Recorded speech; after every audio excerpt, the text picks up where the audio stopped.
कहानी की शुरुआत में हम अमेरिका के सबसे खतरनाक मार्किन नेवी सील सोल्जर्स को देखते हैं, जिन्हें यहाँ अफगानिस्तान के एक हाई प्रोफाइल टेररिस्ट को खत्म करने के लिए भेजा गया है। स्पॉट में पहुंचते ही स्नाइपर अपने स्पॉटर को लेकर वहां अपनी पोजीशन ले लेता है। कुछ घंटे ऐसे ही घात लगाकर शिकार का इंतजार करने के बाद फाइनली टारगेट बाहर आता है। फिर क्या दोस्तों, मौके पर ही स्नाइपर अपना एक भयानक शॉट लेकर उसका भेजा उड़ा देता है।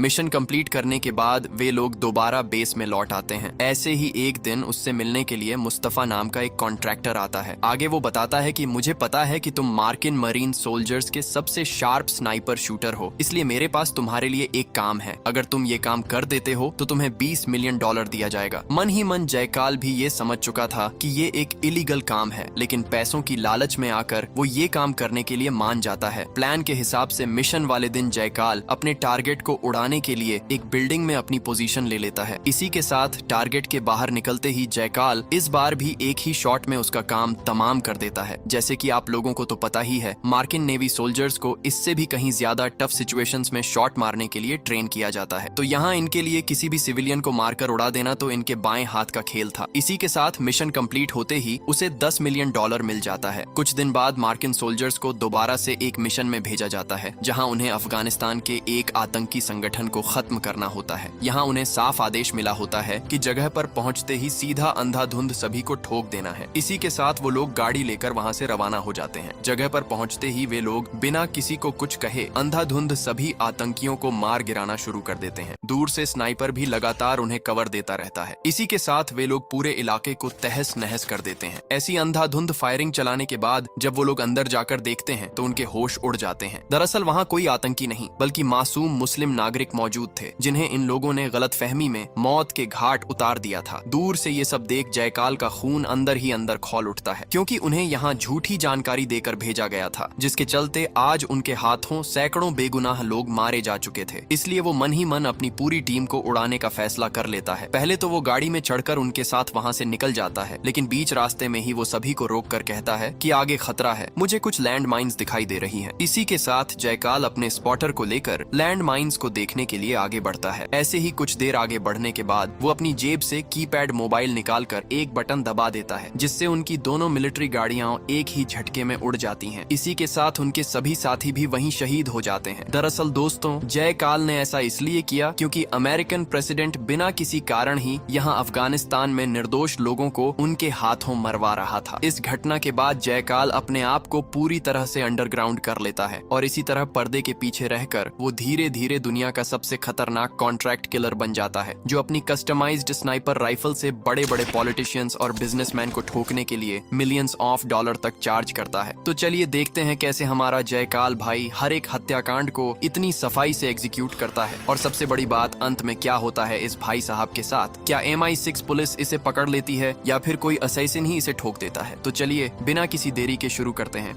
कहानी की शुरुआत में हम एक ऑडिटोरियम को देखते हैं, जहां क्रोएशिया का सबसे बड़ा बिजनेसमैन तथा बिलियनियर डॉक्टर चार्ल्स पूरी दुनिया के सामने अपना एक नया प्रोजेक्ट रिवर लॉन्च कर रहा था। उसी ऑडिटोरियम के ऊपर हम जैकल भाई को भी देखते हैं, जो कि अपनी कस्टमाइज्ड स्नाइपर राइफल लेकर डॉक्टर चार्ल्स को मारने के लिए यहाँ पिछले 4 दिनों से घात लगाए बैठा हुआ है। दरअसल दोस्तों, रिवर कोई मामूली ऐप नहीं बल्कि एक ऐसा पावरफुल डिजिटल सिस्टम होता है जो दुनिया भर के hidden financial data, secret deals और ब्लैक ट्रांजैक्शंस को एक्सपोज कर सकता है। इसलिए कई बड़ी कंपनीज बिल्कुल भी नहीं चाहती थीं कि वो लोग इस ऐप की वजह से एक्सपोज हो जाएं। इसलिए वे लोग डॉक्टर चार्ल्स को मारने के लिए यहाँ जयकाल को भेजते हैं। लेकिन इसको मार पाना बिल्कुल भी आसान नहीं होता, क्योंकि उसके आगे एक हाईली बुलेट प्रूफ शील्ड लगा होता है। जयकाल बस एक सही मौके का इंतजार कर रहा होता है कि किसी तरह डॉक्टर शील्ड से बाहर आ जाए, लेकिन तभी वहाँ कुछ ऐसा हो जाता है जिसे देखकर खुद जयकाल के भी होश उड़ जाते हैं। उसके गोली चलाने से पहले ही वहाँ कोई दूसरा शूटर आकर डॉक्टर पर फायरिंग शुरू कर देता है। मतलब जयकाल के अलावा भी पहले से ही कोई और शूटर वहां घात लगाए बैठा हुआ था, मगर उस शूटर को इससे कोई फायदा नहीं मिलता, क्योंकि चार्ल्स बुलेट प्रूफ शील्ड की वजह से बच निकलता है। वहां मौजूद सिक्योरिटी तुरंत उस शूटर को आइडेंटिफाई कर लेती है और मौके पर ही भाई साहब को ऊपर भेज दिया जाता है। दूसरी तरफ ऑडिटोरियम में मौजूद सभी लोग गोलियों की आवाज सुनकर इधर उधर भागना शुरू कर देते हैं। इसी मौके का फायदा उठाते हुए जयकाल भी उन्हीं लोगों के सहारे ऑडिटोरियम से बाहर निकल आता है। अंदर ही अंदर वो पूरी तरह से भड़का हुआ था, क्योंकि पहली बार उसके हाथों कोई शिकार बच गया था। ऊपर से उसे इस काम के लिए $100 मिलियन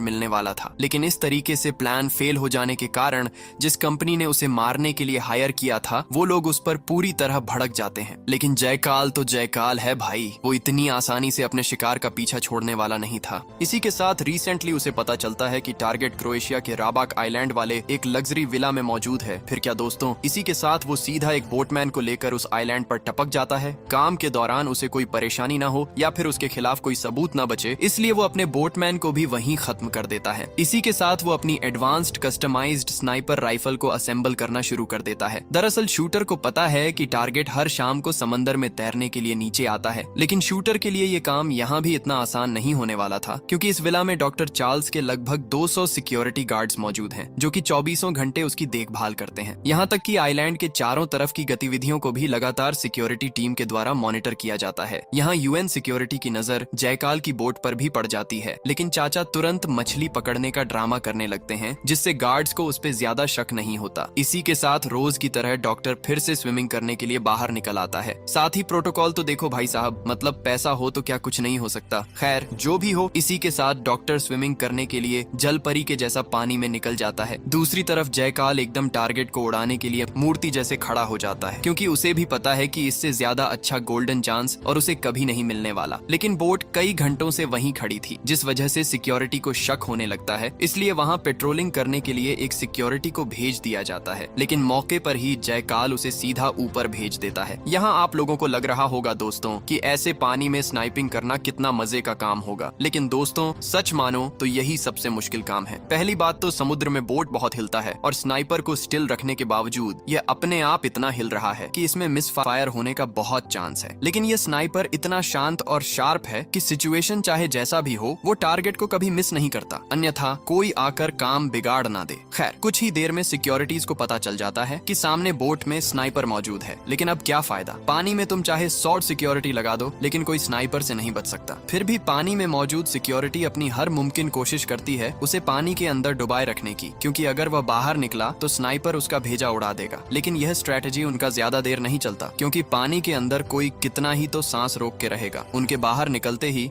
स्नाइपर एक के बाद एक उनका भेजा उड़ाना शुरू कर देता है और अंततः वह अपना मेन टारगेट डॉक्टर चार्ल्स को भी मार देता है। इसके बाद जयकाल चाचा अपनी बोट लेकर तुरंत वहां से निकल जाता है। मतलब समझ ही सकते हो दोस्तों, अगर एक highly trend mark in military sniper को ऐसे खुला छोड़ दिया जाए और खास करके ऐसे शार्प माइंडेड बंदों को, तो सिचुएशन किस लेवल तक भयानक हो सकता ये आप लोग सोच भी नहीं सकते। खैर दोस्तों, ऐसा एक भयानक कांड करने के बाद जयकाल अपना स्पेन के कैडिज में मौजूद प्राइवेट आइलैंड में लौट आता है। दरअसल इसका अगला मिशन है बुडापेस्ट के एक सबसे बड़े पॉलिटिशियन को मारना। अब यहाँ आप लोगों के दिमाग में भी यह सवाल आ रहा होगा दोस्तों कि आखिर इतने खतरनाक कॉन्ट्रैक्ट जयकाल को मिलते कहाँ से हैं? क्योंकि जाहिर सी बात है, कोई भी बंदा फेसबुक या यूट्यूब पर आकर यह तो नहीं बोलेगा कि मैं एक हिटमैन हूँ, कॉन्ट्रैक्ट देना हो तो नीचे दिए गए नंबर पर संपर्क करो। दरअसल दोस्तों, जयकाल अपने सारे कॉन्ट्रैक्ट इंटरनेट की सबसे काली और डेंजरस जगह यानी डार्क वेब से उठाता है। डार्क वेब के बारे में तो आप लोगों ने सुना ही होगा, इसलिए मैं ज्यादा डिटेल में नहीं जाऊंगा। बस इतना समझ लो दोस्तों कि दुनिया के बड़े बड़े इल्लीगल और खौफनाक काम इसी डार्क दुनिया के अंदर होते हैं। खैर, पॉलिटिशियन को मारने के लिए जयकाल यहाँ अपना सबसे बड़ा गेम खेलता है, और ये क्या गेम है ये आपको कुछ ही देर में पता चल जाएगा। सीन शिफ्ट होने पर हम एक बूढ़े को देखते हैं जो कि इस कंपनी में स्वीपर का काम करता है। हर रोज की तरह आज भी चाचा अपना काम करने के लिए हाजिर होता है, लेकिन कुछ ही देर काम करने के बाद चाचा अपनी बैग से एक साइलेंसर वाला पिस्टल निकालकर एक के बाद एक ऑफिस में मौजूद सभी स्टाफ मेंबर्स को मारना शुरू कर देता है। इसी के साथ वो उस ऑफिस के ओनर को भी मारकर बुरी तरह घायल कर देता है। सबको ठोकने के बाद चाचा छत से कुछ स्मोक ग्रेनेड फेंकता है, जिससे पूरा एरिया धुएं से भर जाता है। इसी मौके का फायदा उठाकर वो रस्सी के सहारे बिल्डिंग से नीचे उतरता है और वहां से फरार हो जाता है। कुछ ही देर बाद हम उसी बूढ़े को उसके अपार्टमेंट में देखते हैं, जहाँ चाचा अपने चेहरे का पूरा हुलिया उतारता हुआ नजर आता है। दरअसल दोस्तों,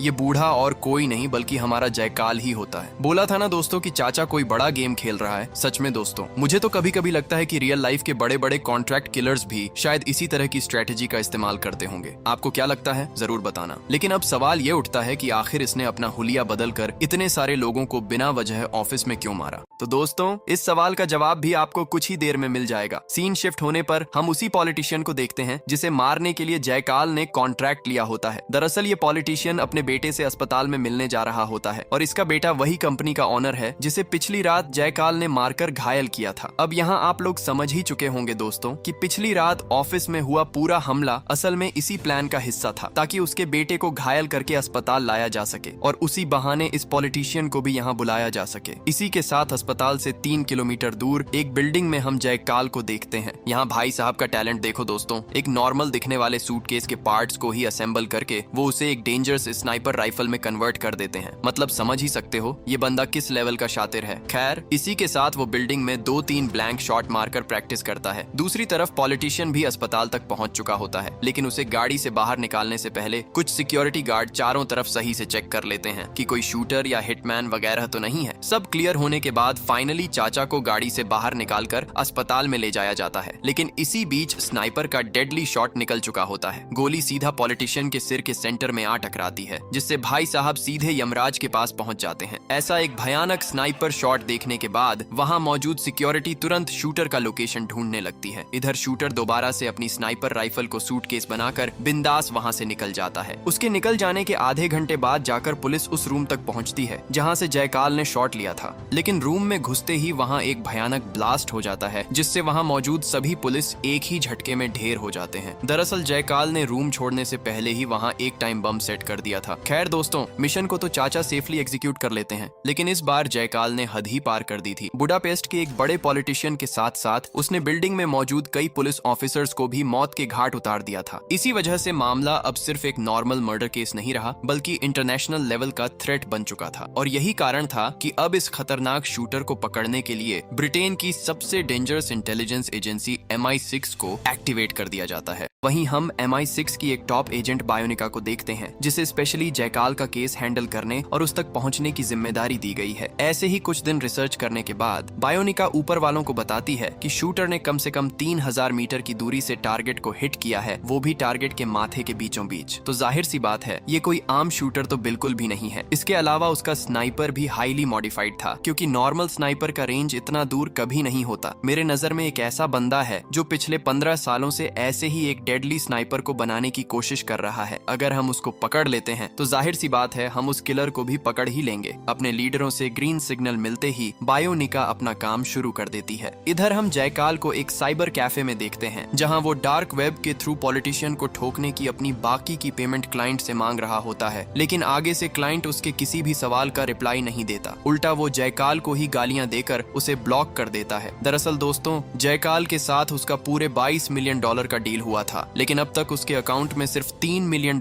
ही ट्रांसफर किए गए थे। मतलब अभी भी उसकी $19 मिलियन की भारी पेमेंट क्लाइंट के पास अटकी हुई थी। और ऐसे अचानक बिना पूरी पेमेंट दिए सीधा ब्लॉक कर देने पर जयकाल का दिमाग पूरी तरह से खराब हो जाता है। इसलिए वो ठान लेता है कि सबसे पहले अब वो अपने इसी क्लाइंट को ठोकेगा, क्योंकि दोस्तों ऐसा कौन करता है यार, बताओ। मतलब काम भी करवा लिया और ऊपर से पैसे भी नहीं दिए। इसी वजह से वो अपना बाकी काम धंधा छोड़कर डार्क वेब में उस आदमी का पता ढूंढने में लग जाता है। ऐसे ही कई दिनों तक कुत्तों की तरह पूरा वेब छानने के बाद उसे फाइनली अपने क्लाइंट का पता चल ही जाता है। दरअसल वो क्लाइंट और कोई नहीं बल्कि उसी पॉलिटिशियन का बेटा इलियास होता है। यह सच जानने के बाद जयकाल का दिमाग पूरी तरह से हिल जाता है। मतलब अपने ही बाप को मरवाने के लिए बेटे ने एक हिटमैन को सुपारी दी थी और ऊपर से काम निकलवाने के बाद उसने जयकाल की बाकी पेमेंट भी दबा ली। इसी वजह से अब जयकाल सीधा इलियास को ठोकने के लिए निकल पड़ता है। सबसे पहले वह उसके पार्किंग में जाकर ड्राइवर को ठोक देता है और खुद ही उसका ड्राइवर बनकर उसे पिकअप करने पहुंचता है। चाचा को पिकअप करने के बाद जयकाल अपनी गाड़ी चलाना शुरू कर देता है। कुछ देर आगे बढ़ने के बाद जयकाल मौके पर ही बगल में मौजूद सिक्योरिटी को ठोक देता है और बाकी गार्ड्स को चकमा देते हुए इलियास को लेकर वहां से भागने लगता है।